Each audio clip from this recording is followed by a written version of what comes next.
All right, y'all, we back at it. This is Successful Farmer 9-to-5ers, and remember the purpose of the channel is to educate, empower, inspire, and enlighten aspiring and current entrepreneurs. Super excited about the show today. Good friend of mine, Jae Alexander, definitely a serial entrepreneur, multiple businesses over the few years, real estate investor, master marketer, and good man, good friend.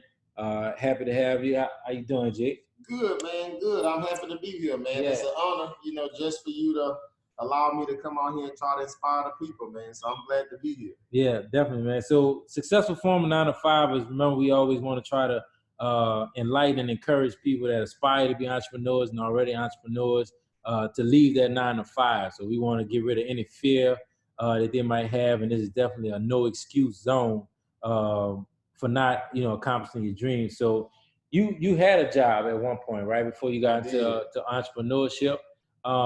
So what I want to do is we're going to talk about what your business looks like right now, and then we're going to backtrack on what you felt like before you actually took that leap of faith and quit and walked away from that job. So tell us about your current businesses at this moment as a full-time entrepreneur. Gotcha. So my main business and my main focus, I own a real estate investment company, full service real estate investment company. It's called Pinnacle Homes and Properties. And just, what I said, we're real estate investors. So we got different avenues that we go by to bring in revenue. So some properties we actually buy, fix up and sell, which is, rehabbing or flipping, which most people call it. We also do buy and hold, which is rentals. We buy them, fix them up, and rent them out. And we also do what's called wholesaling, where we buy properties and resell them to other investors to either rehab them or buy and hold. Gotcha. And so that's basically the gist of the business. Am I missing anything? Oh, and I do short-term rentals as well. So we're in that space as well. Gotcha. So let's backtrack. So that's where you are now, right? So this is the ideal place that you wanted to be before you actually left that 9-to-5 world. So tell us about the last job that you had before you went full-time, what you were doing, and when was it that you knew you wanted to quit? Yeah, so I went to Southern University in Baton Rouge, shout outs, but I graduated in marketing, and my whole idea, most people go to college to get out and get a job.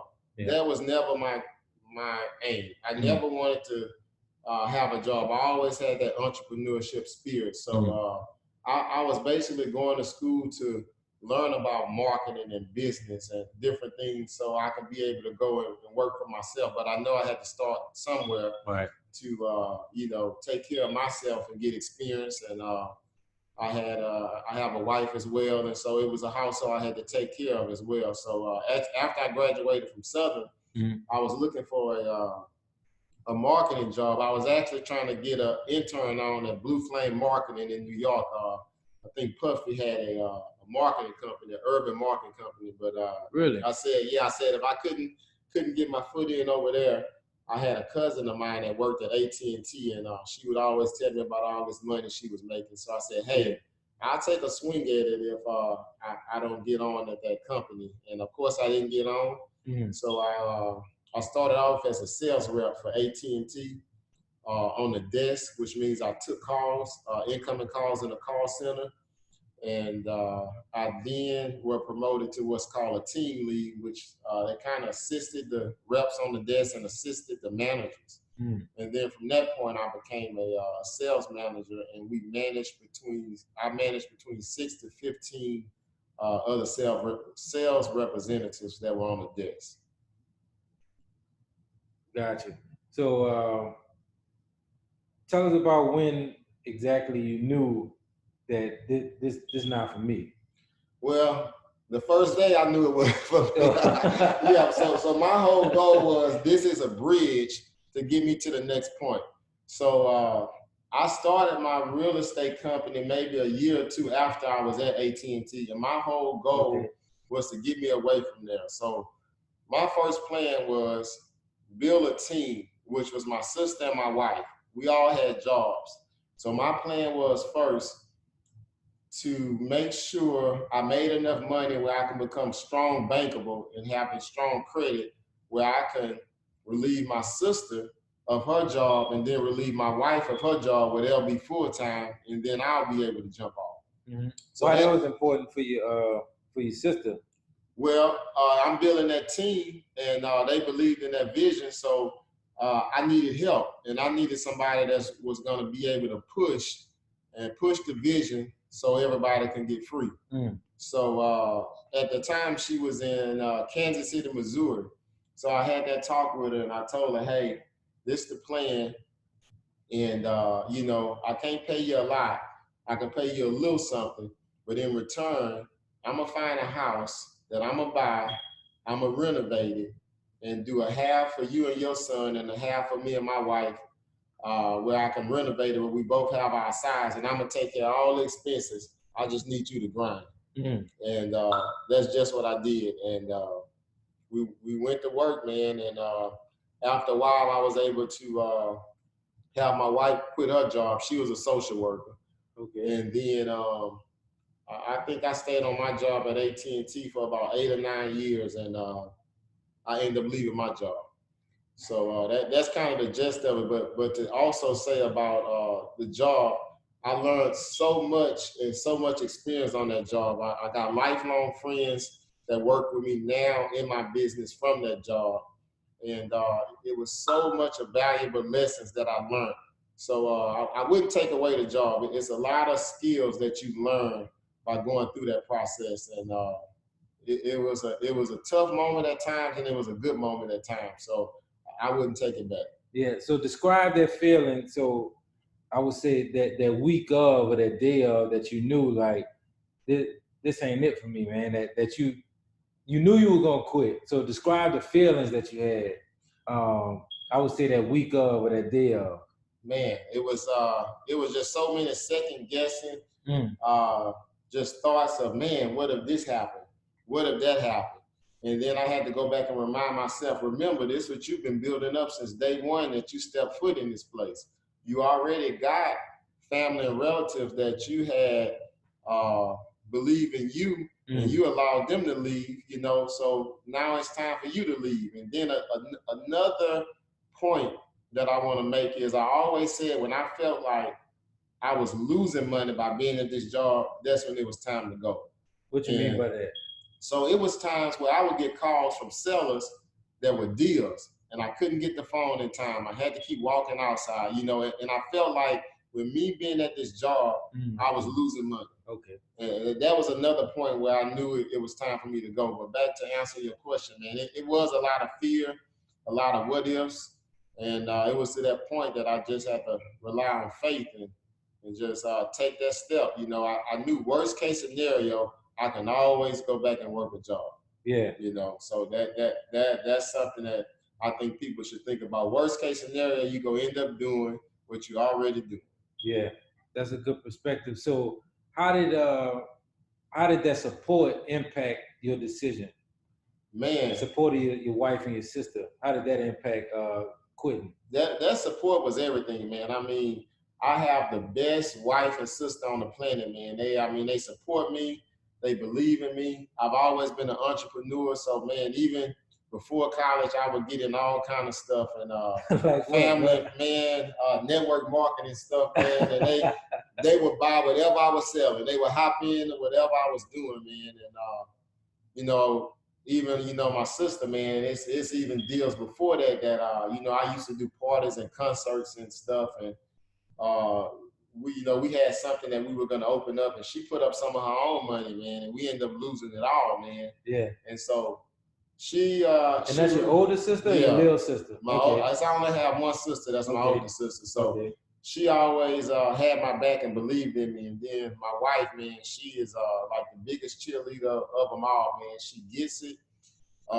She understands where we're trying to go, and she's just supportive. Even when it's not looking good, she's always there to lift me up and make me believe in myself, even when I feel like I can't do something. So that support system is important. Not saying it's impossible, but it really goes a long way when your mate is on the same page with you, business wise and as personal development and spiritually, and we're on the same page on all of those categories. Right. So tell me about.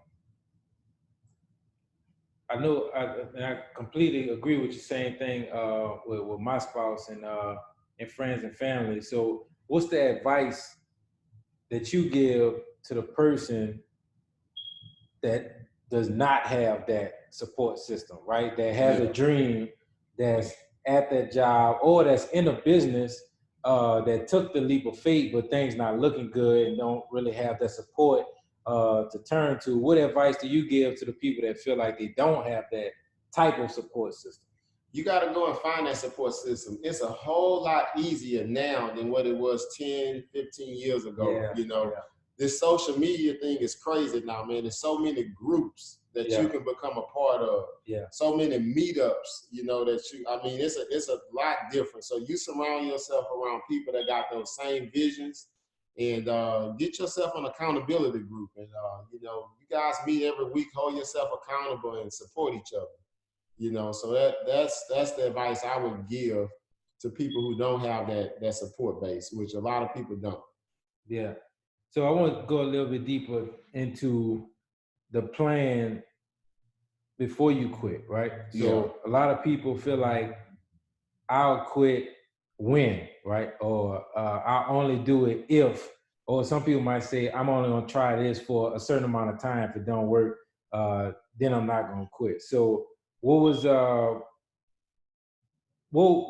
your plan? I know you spoke about your sister going out first, but what more can you tell us about that plan while you still were at AT&T before you quit? Yeah, gotcha. So it's always good to build up a reserve, and so I had a plan on a cash reserve. Okay. Some people say a year, some people say 8 months, some people say 6 months. So it all depends on your situation and your expenses. You don't just want to jump off the building and you don't have a plan or a net. So I did have a plan as far as reserves that I had built up. And I also had, sad to say, I also had, retirement plan that I was willing to dig into if push come to shove, and push did come to shove, So over those years at that company, I had built up that 401k plan and that pension. So I was willing to take a gamble on myself. If I couldn't gamble on myself, who else gonna gamble on me? Right. I agree with that. So when that push came to shove, describe those feelings, because I know that there's people that have the perfect plan in mind, and expect that plan to go as planned, but in most cases, no plan go as planned, right? That's so right. What was that experience like, and what happened when that push came to shove? We had to dig into that reserve, whatever retirement, because the reserves ran out. Right.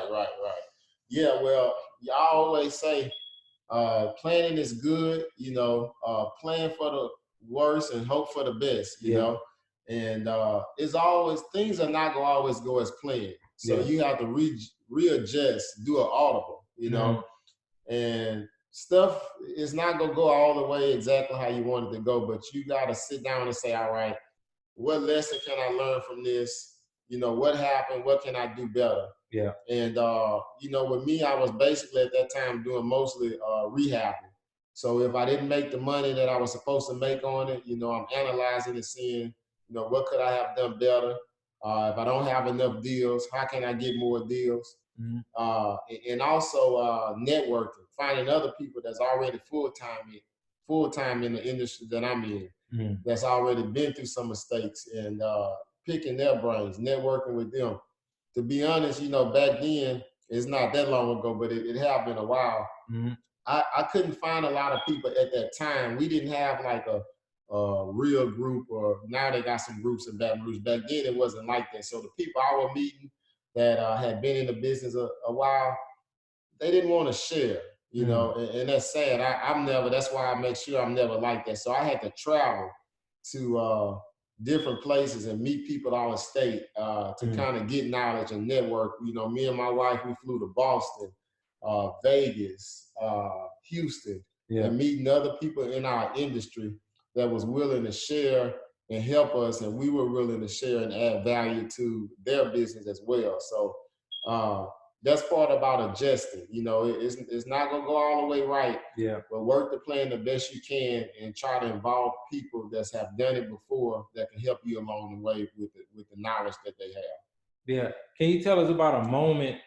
Because even you know, with business, we know at some point we will earn money, right? Right. But in different industries, that money comes at a different rate. Right. And then what we do, you know, we spend a lot on the front end, and then we spend more, we spend more, we spend more. Then you got to wait for the property to sell. So can you tell us about a moment when that cash flow is not how it's supposed to be, and how you overcame that while you're waiting for something to sell? Yeah, that's real important, man. And that's gonna go back to you having what's the word I'm looking for?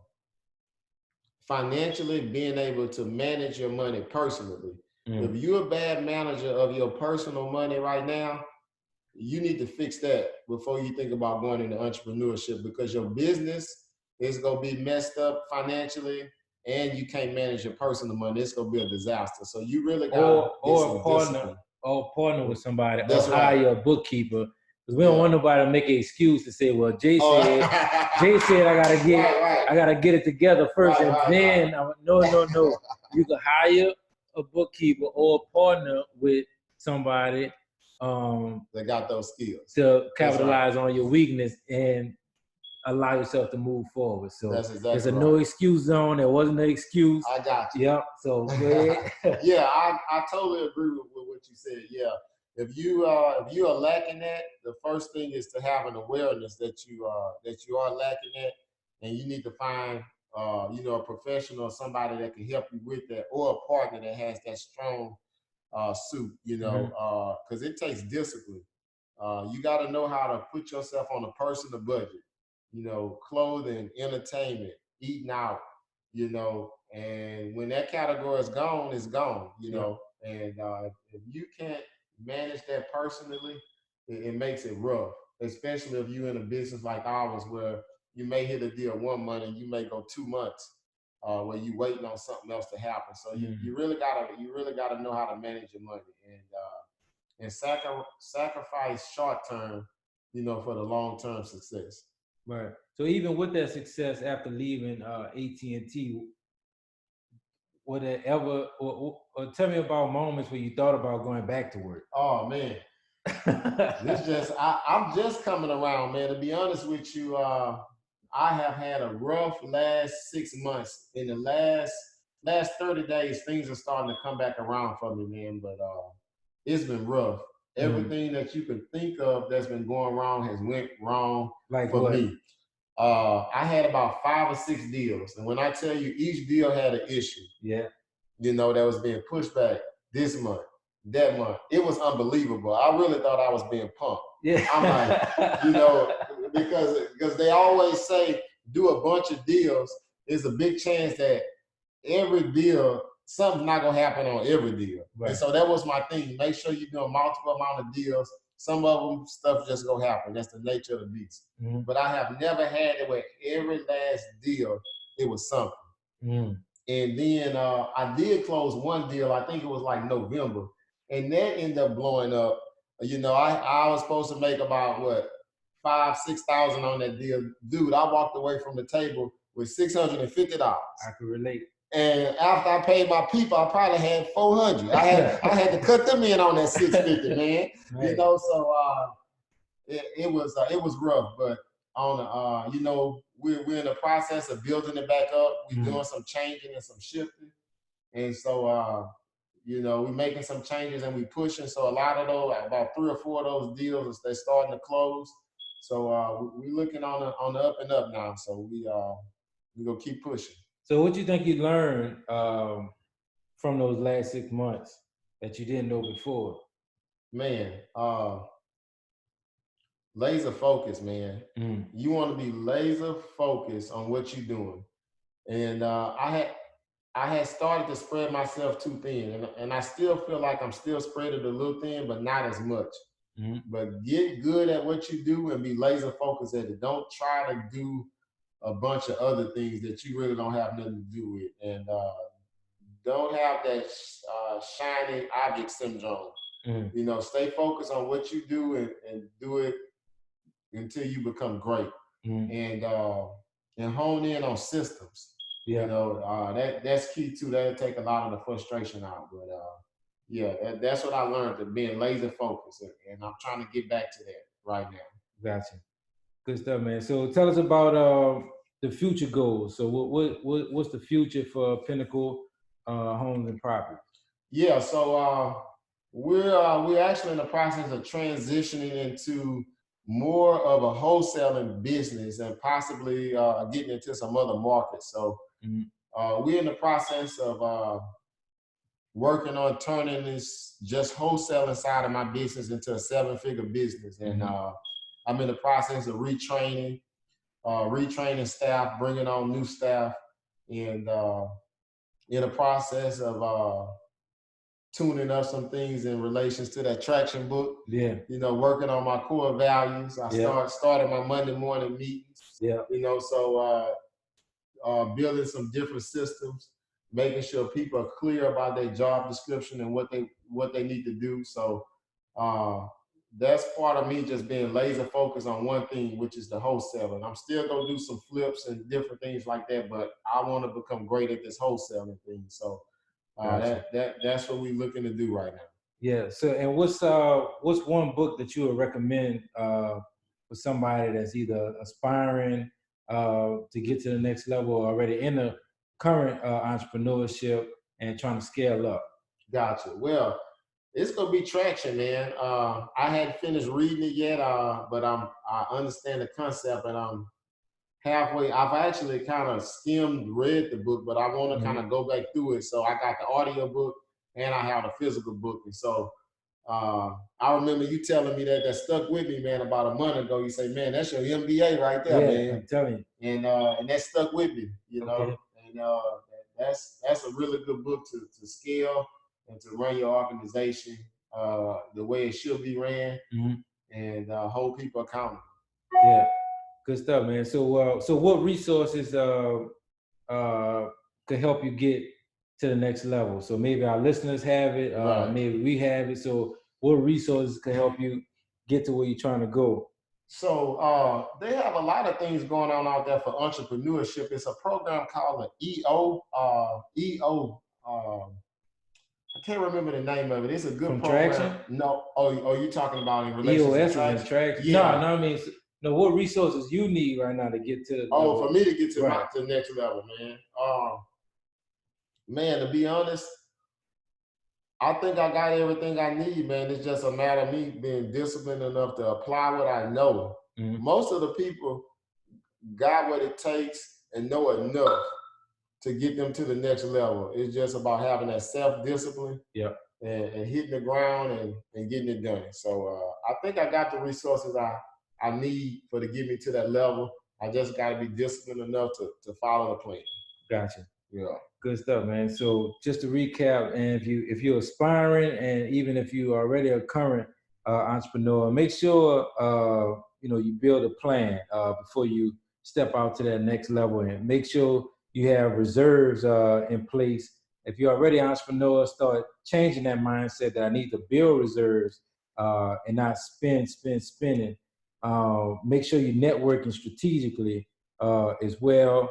With your lifestyle, make sure you have a budget, man. If you're getting big hits of money out there, that's not your money. I can tell you right now, you got a silent partner, 3 silent partners, the I, the R, and the S. That's right. That you got to pay each and every time. And Traction by Gino Wickman is one that you recommend. Definitely. And self-discipline is definitely a key component to help you get on track, man. How can people get in touch with you, bro? Yeah, man. I'll give you my email address. It's Jae Alexander 38. That's JAE Alexander 38 @gmail.com. and you guys want to get at me, that's how you can reach me. Gotcha. Yeah. Good stuff, man. Thank you for investing in us, and hope to see you soon. Sounds good. Appreciate it, man. Yep.